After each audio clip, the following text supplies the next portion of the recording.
What up, YouTube Live? How's it going, everybody? This is yours truly, Rama Screen, what, covering movies, TV, and entertainment. And I just watched the season one finale episode of Cinemax news show or freshman show, Warrior. God, this series is freaking awesome. This has been a fantastic season. Love, love, love this show. Okay, so just a heads up, I'll be spilling spoilers in this review. This video is mainly for those of you, my fellow Warrior fans, who have also watched tonight's season one finale. So, heads up, spoiler alert. It's interesting how last week's episode a review that I did, the video got demonetized, and then after manual review by YouTube, they informed me like, "Hey, after manually reviewing your video, we're still gonna stick to our decision and demonetize it." I was like, "What is going on?"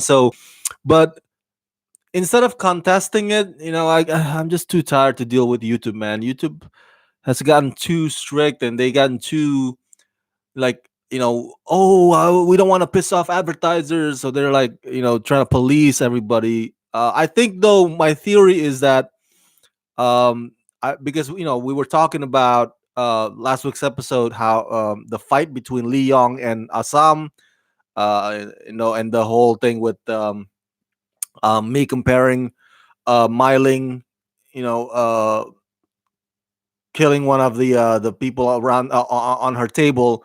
I compared that to Untouchable scene with Robert De Niro. I think because of that graphic description of violence, I think that might be the one that triggered YouTube. And YouTube gets easily triggered these days. I don't get it. It's hard to talk about action movies like this nowadays because who knows? It's YouTube's gonna be like, oh, you can't talk about martial arts. You can't talk about kicking to the face. No, no, we're too scared. Don't. Jeez, man, holy crap! What can you talk to? What can you talk about anymore these days on YouTube? Without fear of getting flagged or demonetized. Unbelievable. All right, so but let's get right to it. Tonight's season one finale. I have a lot of thoughts about it. Let's get through some of the bullet points here. First off, Assam now finds himself being a coolie. Coolie is a like a day laborer and manual work with a lot of the fellow Chinese immigrants who are there also. And it's like really drastic change for Assam, man. Holy crap! Because Assam was part of Hopway, the Hatchet Gang, and when he was part of the gang, obviously, you know that he's rocking the suit, right, with the whole red handkerchief, and he's basically living the good life because they're not on the bottom feeding level of the food chain, if you will. With the poorest of the poor. Now, Assam finds himself as or on that level, poorest of the poor, and you see him. There's a routine like every 5 o'clock, round the clock, on the clock. He would wake up, and the other guy from the other shift would take his bed, and so that's his routine. And man, it's just for those of us who now, of course, I've never been a coolie, but or day laborer, but for those of us who have experienced what it's like to work at a job that pays really really well, and then for whatever reason you get laid off or fired, and then you find yourself struggling financially, struggling with work, struggling to find work, scraping by. I know how that feels, man. So I can connect on that level with Assam. Um, and when we were on top of the world, when everything goes so well, sometimes it goes to our heads. We get so arrogant. We walk the streets like it's ours.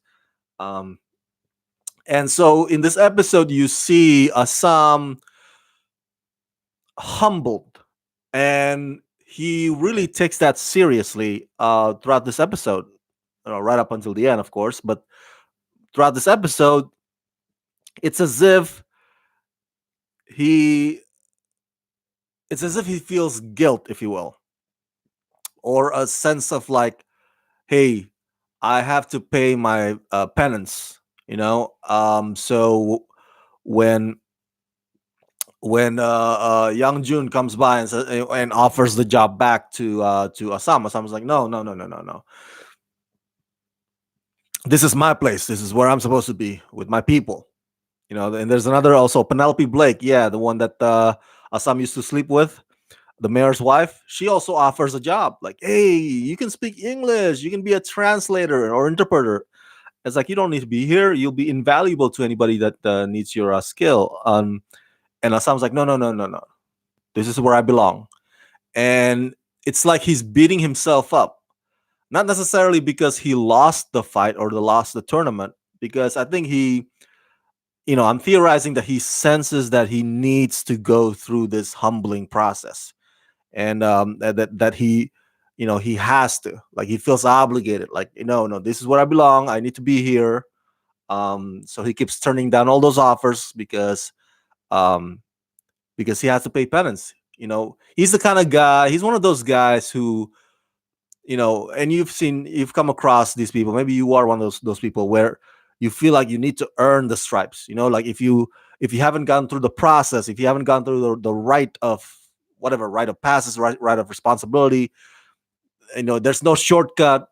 So that's where he is throughout most of these episodes tonight. He feels a sense of like, hey, I need to be humbled, and lower down a little bit, and that's hence the title. If you're gonna bow low.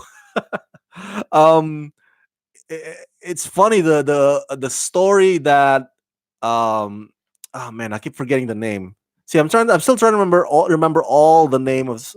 I'm still trying to remember all the names of the characters on this show, and sometimes I get him right, sometimes I get him mistaken with the other guy, and so I need to. Okay, Wang Chao, played by actor Hoon Lee. Wang Chao, of course, as you know, is this guy who is pretty connected, well connected. That's the word I'm looking for, and he makes money off of that connection. He's the guy that the cops or the tongs would go to because they know that um, Wang Chao could set up a meeting, or Wang Chao could connect them with another person, another leader, or Wang Chao could be like the reliable messenger. And Wang Chao also has dealings on the side. He has his own shop as well, selling weapons, but he also gets day laborers to work, and he gets a cut. So he's an entrepreneur, in like, really at heart. He's just a guy who knows how to play angles to his advantage, and he would know, you know, when other people can't see where to make money, Wang Chao could see those pockets. Like, oh, I can make money there. I can make money through this way or through that way. And so that's the kind of guy Wang Chao is, and he's a survivor. And tonight we hear a little bit more about his backstory, and it's fascinating, man. Holy crap! He says about, like, he gets he went across the salt, meaning he went across the ocean, hoping that he would come to America, try his fortune. But then the ship captain betrayed everybody on the boat, sold them to slavery in Cuba. It took him like 11 years to finally get to America and make something of himself. And he basically said to Assam, "Hey, you know why I made it here? Not the other my fellow slaves still in Cuba. Not like I'm not like them. You know why I made it here and made it big? It's because I always knew, even when I was a slave, that I'm not a slave." And um, that's saying to Assam, he's saying to Assam basically, "Hey, you can work as a coolie, you can look as a like a coolie, but you're not a coolie. Um, that's not where your skill set is.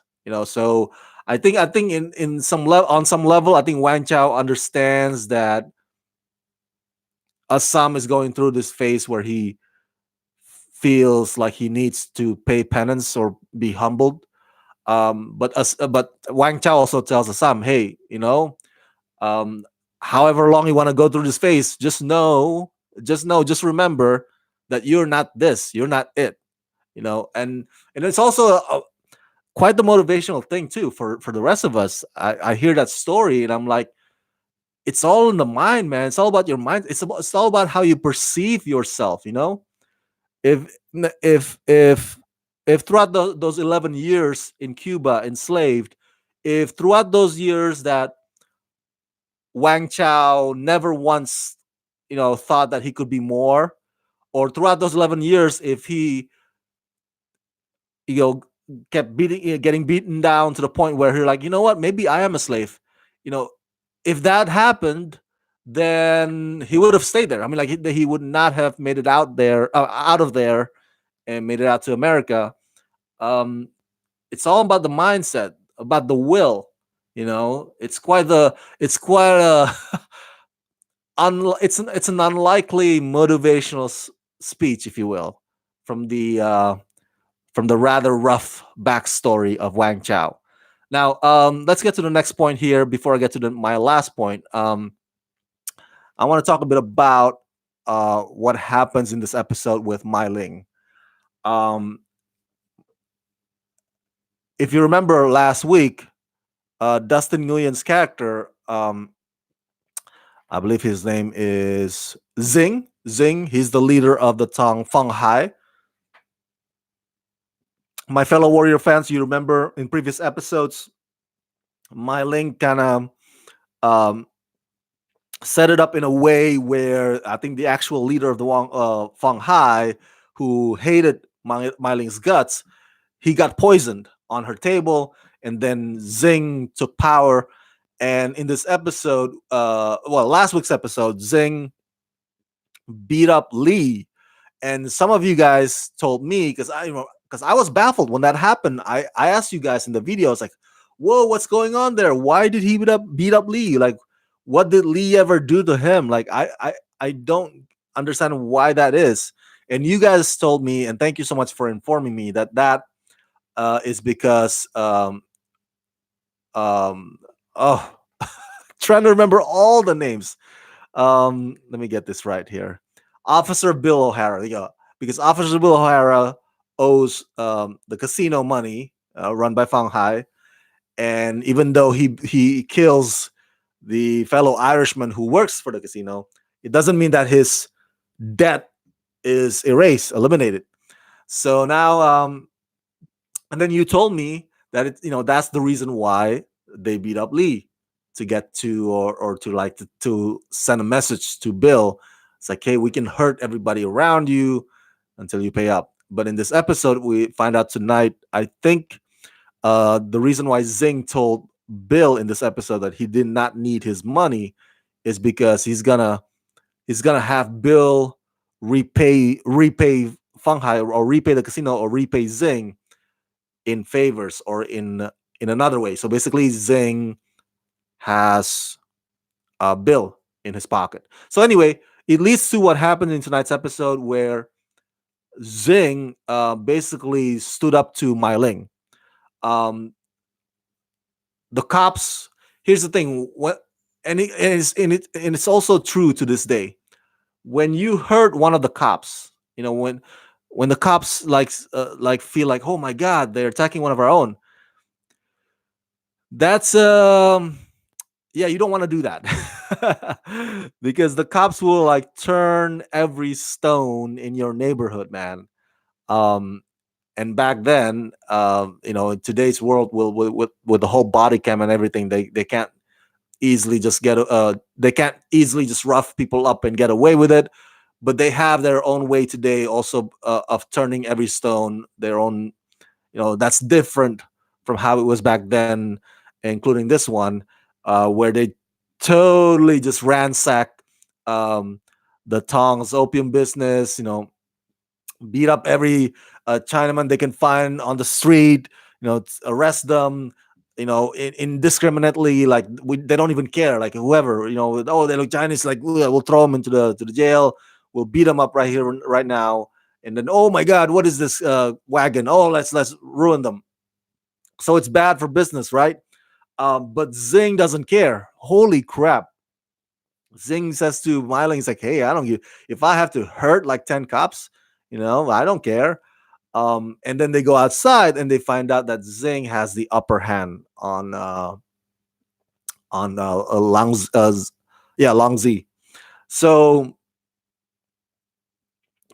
I think season one finale, tonight's episode, excuse me, makes it clear that Dustin Nguyen's character Zing, they set it up in a way that Zing would be the next big bad villain in season two.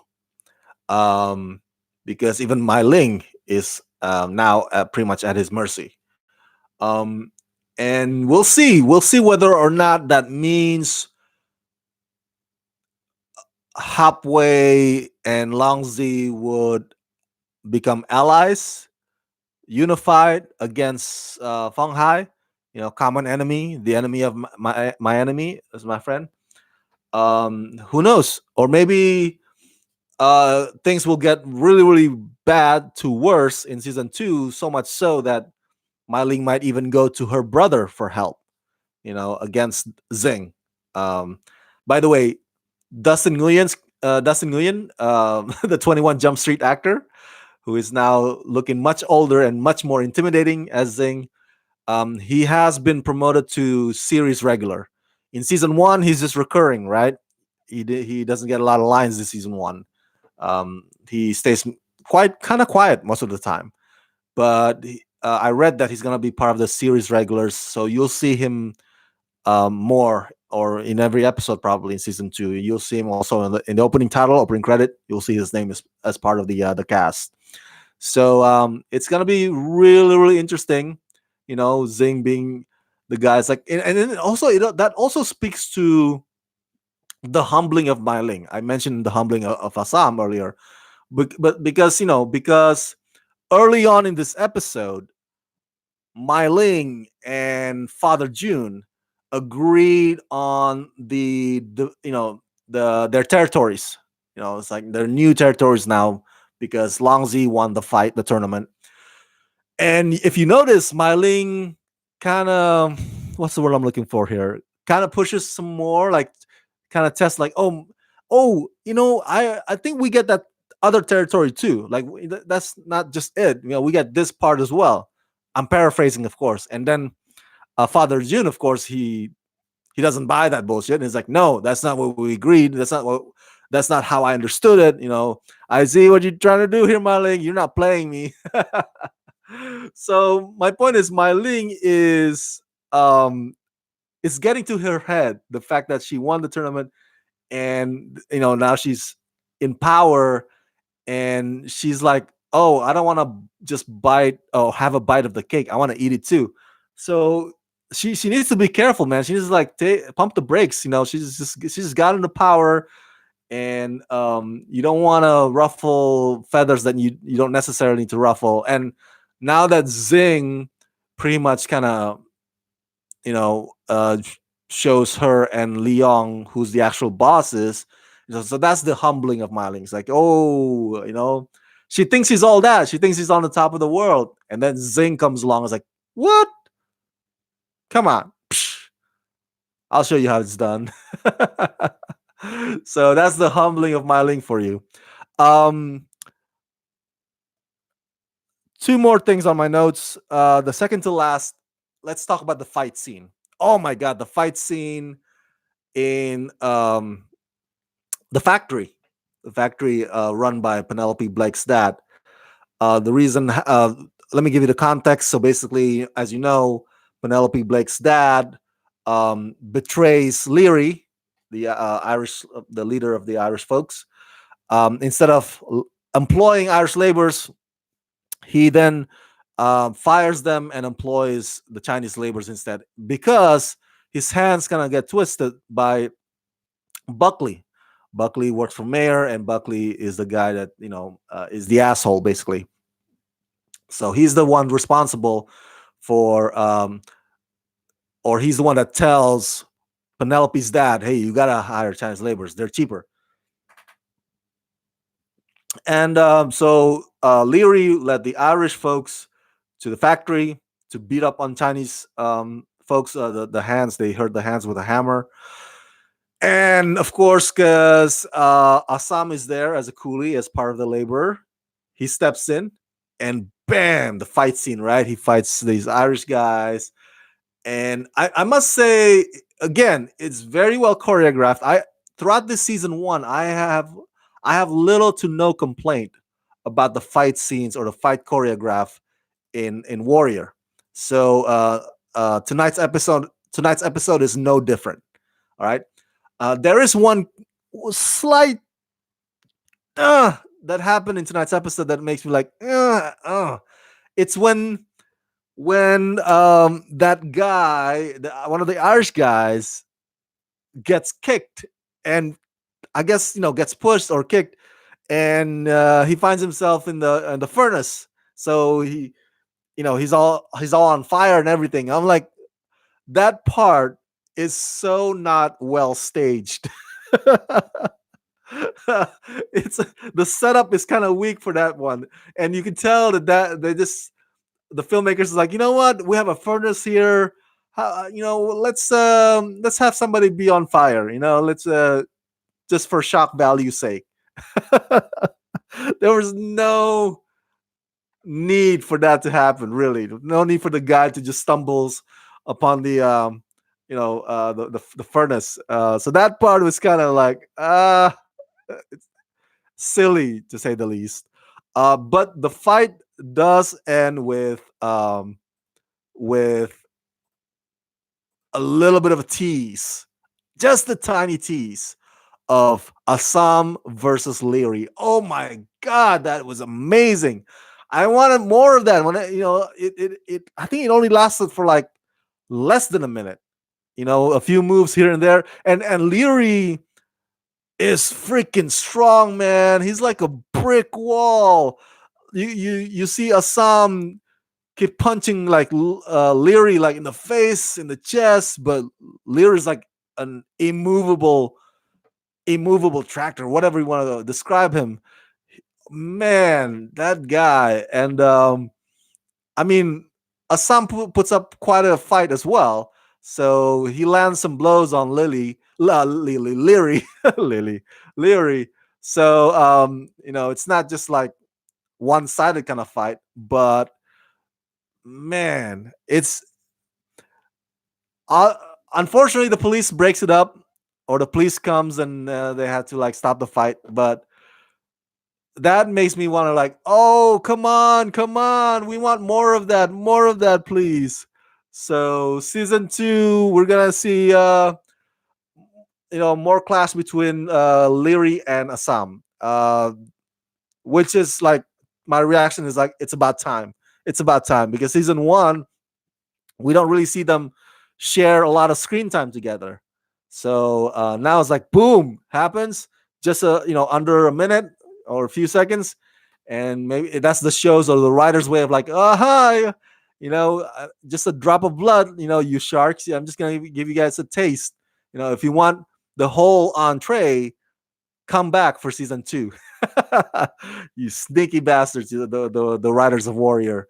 Okay, so I love that. I love that. Oh my god, I'm so glad we get to see at least for a few seconds of Leary versus Assam. Can't wait to get you know the full fight of that one between the two. Um, which leads me to my last point. The whole thing with Irish workers, you know, getting their jobs taken away and given to the Chinese laborers. Here's the thing, guys, and I'm sorry if I get a little bit political here. And I think this is one of the strengths of the show. The show has a lot of strengths, and this is one of them, in that it correctly points out the exploitation of workers by capitalism. Now, I'm a capitalist, all right. So, but capitalism. Here's the thing: too much of a good thing is a bad thing, right? You've heard that saying. Too much of a good thing is bad.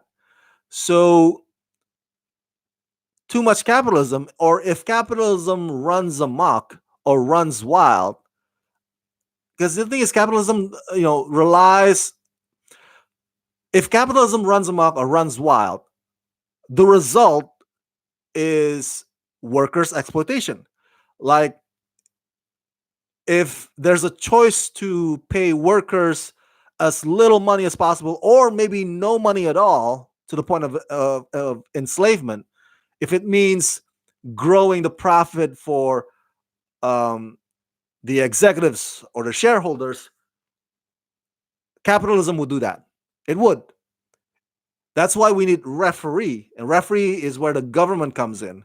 That's why they need to have regulations, regulating capitalism. Capitalism should not be too overpowering or too much. It should not have too much power or too much control. Like I said, too much of a good thing is bad. Any good thing too much is bad. So regulation by the referee government keeps capitalism in check, and if it gets put in check and regulated, then everybody's happy. Then there's fair wages. There's bargaining power by the workers as well. Um, if you remember history, in the Great Depression, right? That's when stock markets fell. People lost their jobs, lost pension. People committed suicide because they lost everything. And then Franklin Delano Roosevelt, FDR, went into power as president. And the first thing he did was he repealed the prohibition of alcohol, because that was dumb, man. Why do you want to ban alcohol? It's so dumb. So FDR is like, no more of that. Alcohol is going to be legal now. And another thing that he did is that he made sure that the capitalism is in check. The reason why there was, the market fell and there was Great Depression is because the capitalism ran amok before then. FDR came in and is like, hey, we're gonna put regulations. We're gonna make sure that our citizens are taken care of, and our executives do not take advantage of the workers. Now, if you see economy today, unfortunately, since the 80s, it's gone back to um, how it was before the Great Depression again. And if you see an executive CEOs, COO, they get paid like 25 million per year or $41 million per year, and then you see their workers working $7 an hour, $8 an hour. So the gap is huge. From FDR to Jimmy Carter, that was the booming economy age of America. FDR, and I think Eisenhower. Eisenhower was a great president as well, economically, all the way to Jimmy Carter. They made sure that the gap is not too big as like it is today between the ones owning the company and the workers working for that company. Now it's enormous. The gap is enormous. It's ridiculous. So back to the point I'm trying to make here in Warrior, um, the Irish versus the Chinese thing. That's an old scenario that is nothing new throughout history, where um, where people of, for example, two different ethnicities, would get pit against each other, because the people in power, the ones that are pulling the strings, the ones that are actually responsible for all their suffering, they're saying to the guys, hey, the Chinese took your job, or hey, they would go to the Chinese, hey, the Irish took your job. In today's world, it's like, hey, the Mexicans took your job.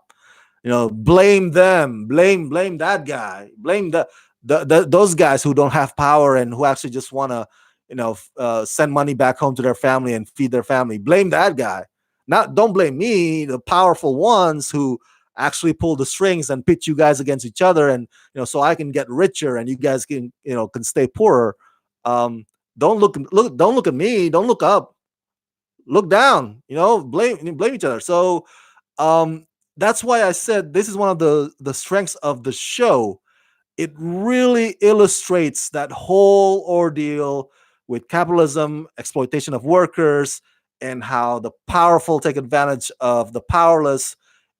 It really illustrates it very accurately, in my opinion, in its own way. And it's so deep, it's very profound, and it would make a great social case study for a college classroom. So that's a little bit of a history lesson or economic lesson for you guys out there. So, what a fantastic season one finale. I love it. I'm a big fan of it. Tonight was awesome. I can't wait for season two. I'm so glad that the show has been renewed. If you ask me, though, I think Warrior should just last 3 seasons. Um, I think that would be more than enough. I think that would be sufficient.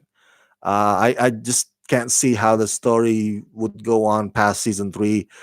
I don't want the show to reach a point where the writers have to come up with something out of thin air just just to keep it going. Like just make sure that they have something mapped out at least for 3 seasons, and make sure that the characters have proper ending. I think 3 seasons would be really appropriate for Warrior, in my opinion, at least. If you disagree with me, let me know. Okay, so that's it. That's my review of tonight's Warrior season one finale, season one, episode 10, titled "If You're Gonna Bow, Bow Low." If you've seen the episode two as well, I'm sorry. If you've seen the episode as well, and if you agree or disagree with my assessment of the episode, let me know. I want to hear your thoughts. Share your thoughts down in the comment section below. And as always, subscribe to my channel, press that like button, and ring that bell. And if you can help support this channel, please do so. Please help support this channel at patreon.com/ramascreen. That's patreon.com/ramascreen. Let's rock this.